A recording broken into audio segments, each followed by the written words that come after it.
Kenapa bisnis terlarang sepatu KW ini bisa marak banget di Indonesia dan terus berkembang setiap tahunnya? Jawabannya jelas karena ada marketnya, yaitu masyarakat mendang-mending yang sosokan brand minded tapi sebenarnya nggak punya duit. Lagian kenapa sih harus beli sepatu bermerek tapi KW gitu guys? Padahal udah banyak loh alternatif, dan kalau memang tetap mau beli ya minimal nabung dulu gitu. Gara-gara kalian nih ada yang mau beli, jadi akhirnya bisnis ini tuh terus berkembang dan terus ada di Indonesia. Nah, pertanyaan terakhirnya, terus gimana caranya si seller ini bisa dapetin akses, bisa dapetin barangnya, dan gimana sih awal mula kenapa bisa ada penjual sepatu KW di Indonesia?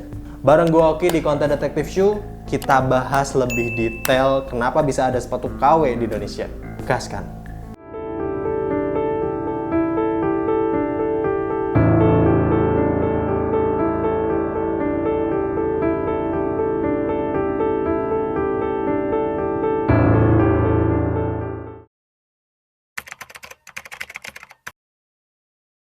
Era industri atau fast fashion ini bisa dibilang jadi awal mula kenapa ada sepatu KW di dunia. Seperti sudah banyak yang mungkin lo juga udah tahu kalau sepatu sneakers itu awalnya pakai konstruksi hand welted. Kita ambil contoh aja Adidas Samba. Karena zaman dulu itu Adidas Samba masih pakai konstruksi hand welted. Nggak kayak sekarang yang udah pakai konstruksi cementing gitu. Dulu sepatu-sepatu yang pakai konstruksi hand welted itu adalah sepatu yang rare karena cuma sebagian orang aja yang paham bisa bikin sepatu yang bagus. Jadi wajar sepatunya ini bisa mahal karena emang pengrajinnya sedikit dan cuman orang-orang tertentu aja yang bisa pakai sepatunya. Nah, tiba-tiba momok menakutkan yang namanya teknologi ini masuk di dunia. Semua orang bersorak gembira, bre, dengan adanya teknologi ini. Penguasa ini pada ingin menguasai teknologi, tapi pengusaha melihat celah cuan yang berkali-kali lipat dengan adanya teknologi ini. Inilah yang kemudian membuat produksi sepatu massal ini jadi masif di dunia. Yang namanya mesin itu nggak kenal capek, nggak kenal mood-mood, dan dia bisa kerja bahkan 24/7, yang akhirnya ini bisa produksi sepatu dengan jumlah yang lebih banyak. Inilah titik balik ketika shoemaking is not an art anymore. Shoemaking is a business karena adanya teknologi industri yang masif. Coba tebak deh, negara mana yang investasinya gila-gilaan buat industri ini? Yap, China. China itu punya mimpi menjadi bangsa yang bisa menguasai 2/3 produksi dunia. Dan sekarang kalian bisa lihat lah, udah banyak banget negara yang bergantung ke China. Bahkan di Indonesia sendiri, kalian bisa lihat lah, made in China itu ada di mana-mana. Dengan seluruh daya upaya mereka membuat mesin yang gila-gilaan, sampai seluruh brand yang mikir good for business pasti milihnya China. Jadi destinasi buat produksi mereka, karena harganya yang jauh lebih murah. Bayangin aja gini bro, lo jualan sepatu, misal nih harganya 2 jutaan. Branding udah kebentuk tuh. Biasanya lo bikin sepatu di Eropa itu dengan HPP 750.000. Misal dengan alasan quality lah, terus pengrajinnya yang rare lah, bla bla bla dan lainnya. Tiba-tiba dateng nih temen lo dari negara Cina, terus bilang, ya elah bre, produksi di gua aja kali. Bahan begitu mah udah banyak, bahkan gua punya yang lebih keren. Soalnya harga mah bisa kita atur. Yang kayak gitu mah bisa gua kasih 200.000 buat lu spesial. Gampang kan? Kalau ada penawaran kayak gini, bisnismen mana yang nggak kegiur ketika China bisa produksi dengan produk yang sama, kualitas yang sama, bahan yang sama, dengan harga yang jauh lebih murah. Brand-brand sneakers yang udah gede sekarang dan brand-brand luxury itu pada lari akhirnya ke China dengan semangat, aku ingin untung yang sebesar-besarnya dengan modal sekecil-kecilnya. emang dasarnya serakah aja orang-orang ini. Akhirnya mereka ini produksi gede-gedean di China, terus tinggal poles marketing jor-joran. Akhirnya barang mereka pasti laku dan diterima di market dan bisa ekspansi ke seluruh market yang ada di dunia. Keren kan? Hidup cuma sekali, pakai sepatu branded at least sekali coy. Nah, pola kayak gini ini nimbulin satu hal yang nggak keren ternyata. Sepatu jadi nggak rare dan nggak eksklusif secara kualitas dan secara produk ya, bukan secara gimmick marketing. Loh, buat komoditas bisnis emang oke kok, buat ada produk banyak dengan harga yang lebih murah. Tapi nggak akan selamanya produk itu kejual semua. Atas dasar keserakahan, akhirnya fast fashion ini terjadi. Brand ini banyak investasi buat bikin pabrik di negara-negara Southeast Asia. Kenapa dipilih negara-negara di Southeast Asia? Ya karena mereka memikirnya simple gitu. Nyari negara yang biaya buat bayar orang yang ngerjainnya itu lebih murah. Terpilihlah Indonesia dan beberapa tetangga-tetangga kita lainnya. Nah, untuk cerita hadirnya pabrik di Indonesia ini cukup keren, tapi bakal gue bahas di konten berikutnya aja. Atas dasar keserakahan dan bisa mengamankan suplai yang murah, kegiatan marketing yang masif sehingga menghadirkan demand yang luar biasa tinggi, ini bikin bisnisnya bisa terus muter. Nah, muncullah otak-otak kriminal di sini. Berawal mula dari barang-barang yang gak lolos QC dari pihak brandnya, yang seharusnya dibakar atau dimusnahkan oleh pihak pabriknya, ini malah dipakai dan bisa keluar dari pabrik. Terus ada juga maker-maker sepatu yang nyuri ide dan bahan karena ada aksesnya buat bikin sepatu KW di luar pabrik. Terus ada juga orang-orang yang gengsinya tinggi dan punya temen atau channel atau akses di dalam pabrik yang akhirnya bikin orang di dalam pabrik ini mengeluarkan barangnya atau istilahnya mencuri dan akhirnya menjual barangnya ke orang-orang dengan gengsi tinggi ini yang akhirnya transaksi ini terjadi. Semua posibilitas kriminal ini akhirnya terjadi dari orang-orang pabrik karena ya fast fashion. Gimana enggak coba orang barangnya numpuk di dalam pabrik, ada barang-barang yang nggak lolos QC, ada bahan-bahan yang nggak habis untuk diproduksi. Yang akhirnya apa? Orang-orang pabrik juga mikirnya, daripada ini barang dibuang, dimusnahkan, kan sia-sia mubazir. Daripada gitu mending kita jual aja lewat pasar gelap. Jadi apakah sepatu KW adalah bentuk perlawanan terhadap keserakahan brand? Menurut gua, iya. Dan apakah brand layak merugi karena keserakahan mereka? Menurut gua juga iya. Tapi that's how the business work at least for today, karena industrialisasi dan fast fashion ini. Brand sudah melakukan hal yang benar meskipun serakah dengan mengembangkan produksinya dan ekspansi bisnisnya dan dilawan dengan keberadaan barang KW ini, yang adalah jelas-jelas tindakan kriminal yang salah. Sampai sini lumayan paham lah ya.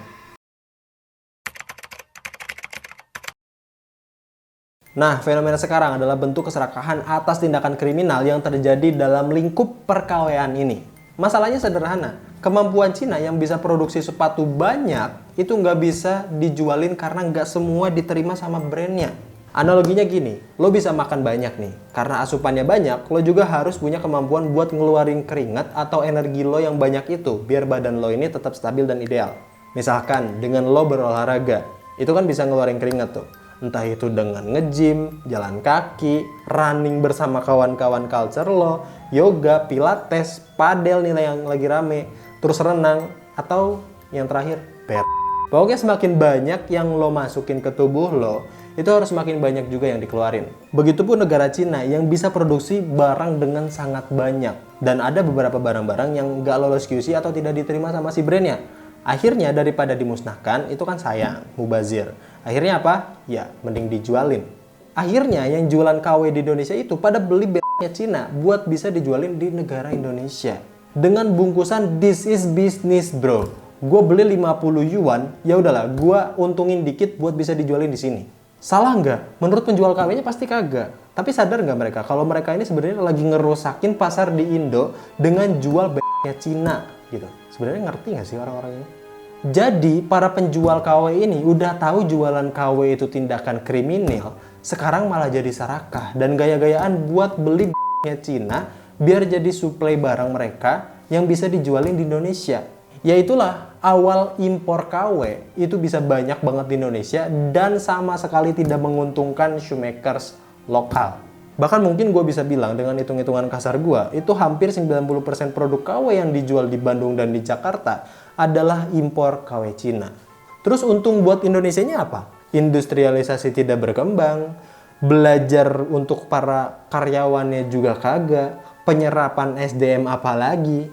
Yang intinya cuman nguntungin kriminal Indo yang serakah aja.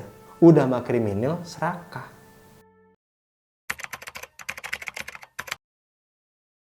Penjual KW bisa hidup makmur kayak gitu karena apa? Ya karena ada pembelinya bro, karena marketnya ada, yaitu kalian kaum menang mending. Meskipun penjual KW ini menjual dengan berbagai motif ya, entah itu untuk menghidupi keluarga, entah itu untuk mengembangkan atau meningkatkan derajat keluarga dan lain-lain. Tapi itulah dilemanya menjual sepatu KW di Indonesia bro. Pertanyaannya, masa sih lo sebagai kepala keluarga atau orang yang mencari nafkah mau ngasih makan keluarga dari hasil jualan beras? Tapi pertanyaannya, masa sih bro, lo sebagai kepala keluarga atau orang yang menafkahi keluarga mau ngasih makan keluarga lo dari hasil jualan beras, bro? Ya itu kan barang yang gak bener ya bro. Terus perut keluarga lo ini lo isi dengan duit dari hasil begitu. Apakah gak bakal enak buat kedepannya? Jadi Asraka ini sebenarnya bukan cuma brand gede, tapi penjual KW juga. Karena tahu bakal ada yang beli dan marketnya besar di Indonesia. Yaitu orang-orang yang gak sanggup beli sepatu ori, tapi gengsinya gede banget. Ya maksud gue kalau nggak mampu beli ori, kan minimal bisa nabung dulu gitu beberapa bulan lah untuk dapetin esensi dari beli sepatu original gitu. Jadi kan lu bangga juga pakai sepatunya. Atau lo bisa cari alternatif dari brand Indonesia yang mohon maaf desainnya emang niru-niru, tapi kualitasnya beda. Mereka bisa produksi sendiri di negara sendiri. Mereka menghidupi saudara-saudara mereka yang ada di wilayahnya, di lingkungannya. Itu kan lebih baik ya daripada lo harus beli sepatu KW yang mayoritasnya itu impor dari China, alias China. Tapi kalau otak lo ini udah menuhankan sebuah merek yang akhirnya lo harus beli merek itu dengan apapun caranya, ya silakan aja, tapi minimal harus belinya ori gitu. Justru kalau lo beli yang KW, ini harus dipertanyakan. Sebenarnya lo ini suka mereknya atau apanya sih bro? Atau sebenarnya logika lo aja yang cacat gitu. Tapi balik lagi sih, ini soal keinginan dan kebutuhan gitu. Kalau lo punya budgetnya untuk beli sepatu KW, sebenarnya udah banyak alternatif dari brand Indonesia yang harganya ini jauh lebih terjangkau. Tapi kalau lo maksain pengen beli sepatu merek itu, ya minimal nabung dulu. Jangan sampai nih pay later, poor later. Itu udah gak masuk akal sih. Gak usah deh lu gaya-gayaan dengan sosokan, dengan bilang udah main jauh, akhirnya bisa neliti barang-barang thrift, barang-barang KW yang berkualitas. Kalau KW ya KW aja, kalau thrift ya thrift aja. Gak ada di dalamnya yang original. Nah kalau kita ngomongin thrift, itu kan barang sampah ilegal yang sudah jelas-jelas dilarang oleh negara gitu. Udah cukup sebenarnya lo bantuin kriminal-kriminal ini buat jualan di sini. Beli barang yang bener-bener dan sesuai dengan kapasitas lo aja.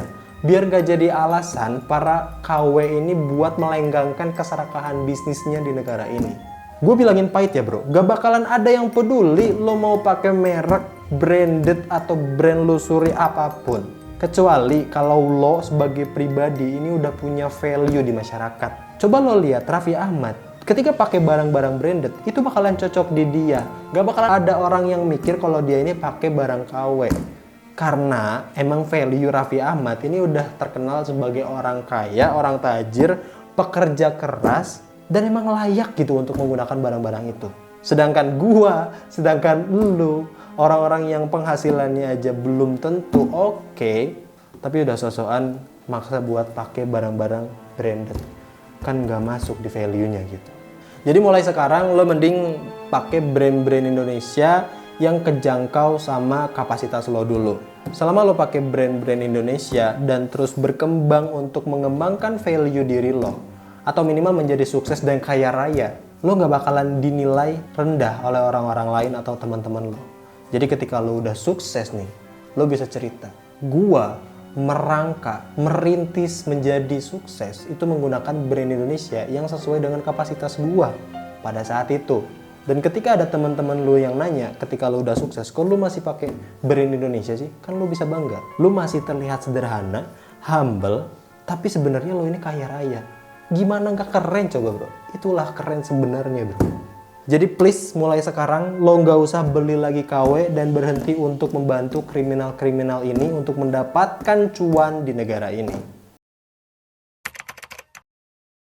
Kalau ditanya kesimpulan, sebenarnya nggak ada kesimpulan sih. Karena gue yakin edukasi ini akan terus berlanjut.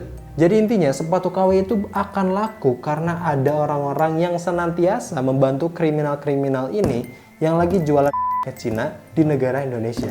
Udah sih bre, gue harapin lo pada sadar nggak usah beli KW lagi dan mulai beli yang bener-bener aja gitu. Capek sebenarnya gue gibahin orang-orang yang pakai barang-barang KW gitu. Karena mereka juga ya nggak nyadar kalau mereka sebenarnya salah gitu. Jujur bantuin negara ini buat terbebas dari barang-barang KW ini agak susah karena memang yang harus dirubah itu pola pikir dari si pembelinya gitu. Karena kan netizen itu bilang kalau nggak ada demand ya nggak akan ada supply. Kalau nggak ada pembelinya ya nggak ada orang yang ngejualnya gitu. Jadi ya kita mulai dari pembelinya dulu. Karena kalau mau mengharapkan pemerintah, ya siapa gitu yang bisa kita andalkan gitu. Siapa yang bakal bertanggung jawab? Karena sampai sekarang pun kan masih ada gitu. Apakah bea cukai? Who knows? Tapi bisa aja sih. Alah bu sorangan ya, sieun ki abi.